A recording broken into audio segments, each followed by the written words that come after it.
What's going on, guys, and welcome back to another video, and welcome to your stimulus package update and daily news report for Thursday, November 11th. Also, happy Veterans Day. Now, first off, I want to read you something that I think is extremely important, and this is something that's coming from Representative Ilhan Omar. I want to address this because on a day like today, I think this is extremely important.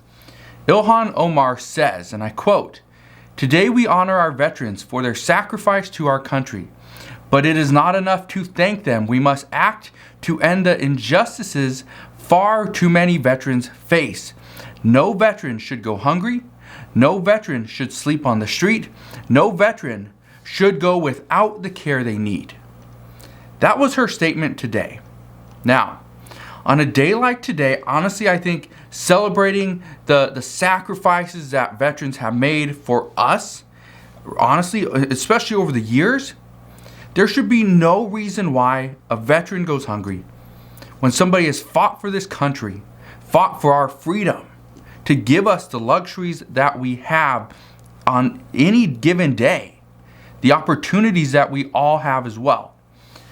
It doesn't make sense why veterans are going hungry. Doesn't make sense why veterans have to spend their nights on a street. And it doesn't make sense why veterans cannot get enough coverage to give them the care that they need when they've had some of these issues because of fighting in wars. So that is a big, big problem. First off, for anybody that has served in our armed forces, thank you for doing all that you have. Anybody that's still out there, still fighting for us, again, thank you for the sacrifices that you have made. One thing I want to address, okay? We need to provide more to the people that have served our country. Honestly, I think that's a big thing that we're missing. We spend hundreds of millions of dollars every single year to provide for our military, to give them the best equipment possible, give them everything that they need. But yet when they come home and they're done serving, that should not be the end. But let me know your thoughts down in the comment section below. Also, let me know if you have served. Okay? I'd love to read about it. But let's get into the stimulus package update for today. What we know is that Democrats originally had a $3.5 trillion human infrastructure bill on the table. This was essentially cut to just $1.75 trillion, just half. Now, after the renegotiations, some are actually saying that it might not be 1.75 trillion. The expectation is it's going to be closer to 1.5 because right now Senator Joe Manchin does not support where we're at. Just in the past few weeks of these negotiations, many media outlets have actually been conducting polls. Let me read you what some of these polls are now saying. And I think this is interesting because this is exactly what I've been saying for a while, that if we see more cuts to the human infrastructure bill, the majority of Americans are going to stop supporting it. And what Democrats have been saying all along is we need to pass positive, okay? It needs to be positive, but it needs to be the most popular pieces of legislation. So, as of right now, there's not many positives behind this bill. It's shrinking too quickly, and the American people don't support it.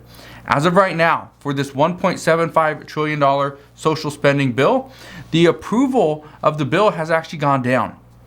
Currently, about 54% of Americans disapprove of this bill. 51% disapprove of the economy, and 52% disapprove of the job that Congress has been doing. Well, Congress hasn't been doing much. So, let's talk about what Congress has been doing, though. Let's talk about Congress for a second. Right now, here's what Congress has to do. They have to pass our government funding bill to keep us funded, right? That has to be done by December 3rd. We also need to see that right now that we can address the debt ceiling, whether we increase it, we suspend it, whatever. It has to be done before December 3rd as well. So we got, 4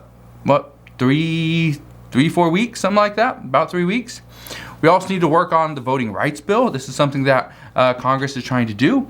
We need to pass our National Defense Authorization Act, and we still have to pass the Human Infrastructure Bill for $1.75 trillion. Well, according to Axios today, or actually yesterday, they said that Senator Joe Manchin is content with doing all of these things this year, but if the human infrastructure bill doesn't pass, he is completely fine with it. He is more than content with holding that off, delaying it until sometime in 2022. Senator Joe Manchin said again yesterday that Congress needs to take note, and they need to understand that inflation is hurting the American people. According to multiple reports, Senator Joe Manchin would want to see major changes to the House version of this infrastructure bill, which again, we still don't even have. We still don't even know exactly what the House is going to have in this bill because, well, they can't agree on it. We know progressives want to see more. We know progressives are still fighting to make sure paid family leave is included.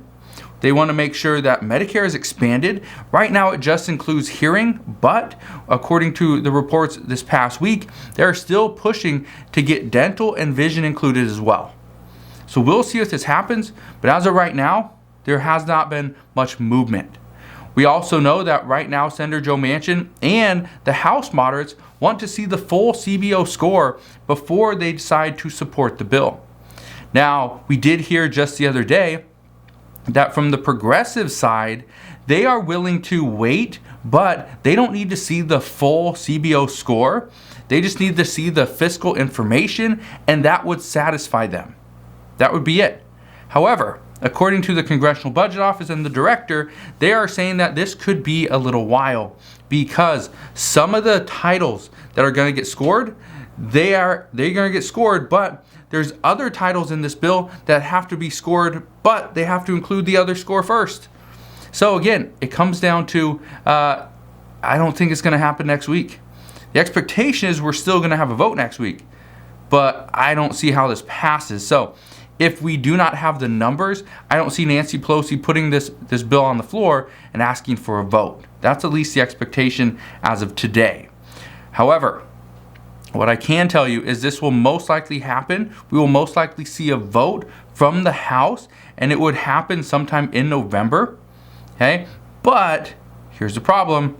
It will most likely sit in the Senate, and nothing will happen until 2022 anyway. So I hate being the bearer of bad news. I hate bringing you this stuff, but at the same time, I want to be real with you. I want you to understand what is actually happening, the truth and the facts. I'm not trying to just give you all the great news and leave out the bad stuff.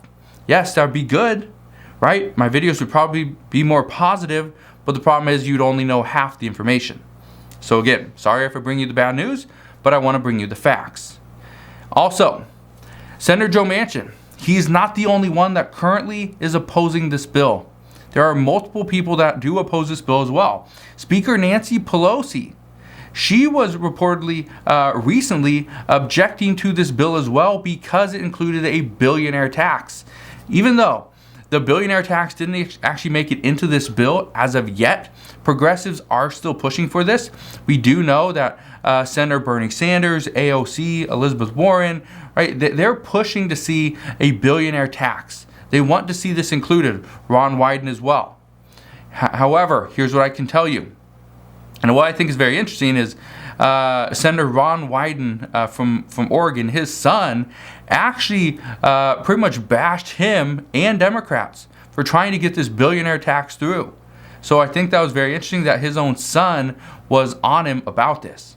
But what I can tell you right now is that even though progressives are pushing to get a billionaire tax included, the expectation is that it will not be included. It won't be pushed in. However, the expectation is also that there has to be some form of a compromise. So maybe not call it the billionaire tax, but it would mainly affect billionaires. Even Senator Joe Manchin said that he didn't support this as well because we're targeting specific people, and that's not the way Congress works. However, Speaker Nancy Pelosi says that this was nothing more than a publicity stunt. And so right now, according to multiple reports from CNN and from the Washington Post, they are both saying there's plenty of changes still going to happen regarding the upcoming taxes that will be paid into the system in order to pay for the potential $1.75 trillion infrastructure bill. So here's what I want you to understand. As of right now, there's a lot of back and forth going on between lawmakers. They're trying to figure out where they can get this bill pushed through. We're still waiting on whether or not immigration is going to be included. We're still waiting on the CBO score. We still don't know if paid family leave is going to be included, and is there going to be some type of means testing to go along with it. Also, the child tax credit payments, will we see a work requirement there? That's still something that Senator Joe Manchin wants. He has not said he would support the bill at this time if it didn't include that, but we do know that's something he's pushing for. So here's the expectation. Over this next week or so, probably week and a half, most likely by the end of next week, we will have a lot more information as to where all lawmakers stand. What we are just finding out now, being that the CPI data came out yesterday morning, is who is in favor of waiting. Is there a reason to wait until 2022? According to Senator Joe Manchin, yes.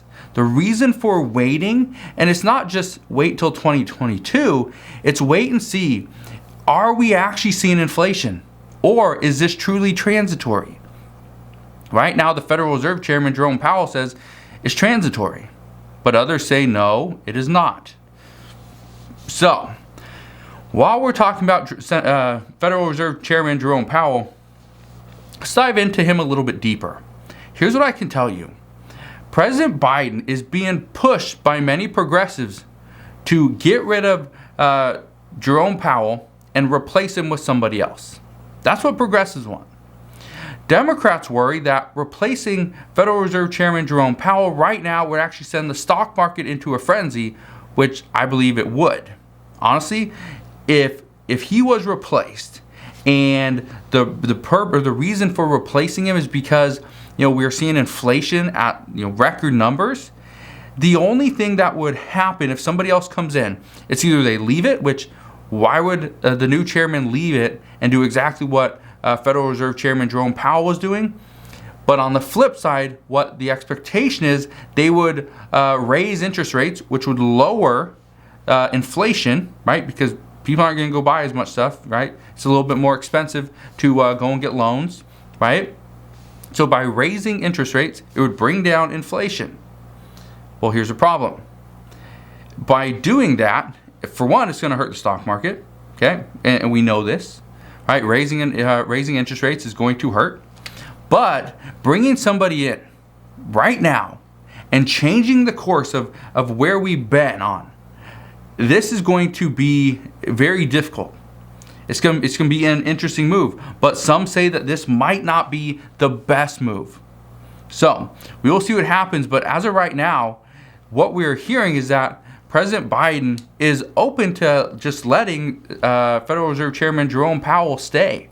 He's not looking at replacing him at this time. However, a lot of Democrats do want to see this. So we'll see what happens there. We also do know that Treasury Secretary Janet Yellen has said that the Federal Reserve wouldn't permit the return of double-digit inflation levels like we saw in the 1970s. In the 1970s, what happened is the American people experienced a lot of gas shortages. We also saw many other hardships, and this was simply due to the aftermath of the Vietnam War.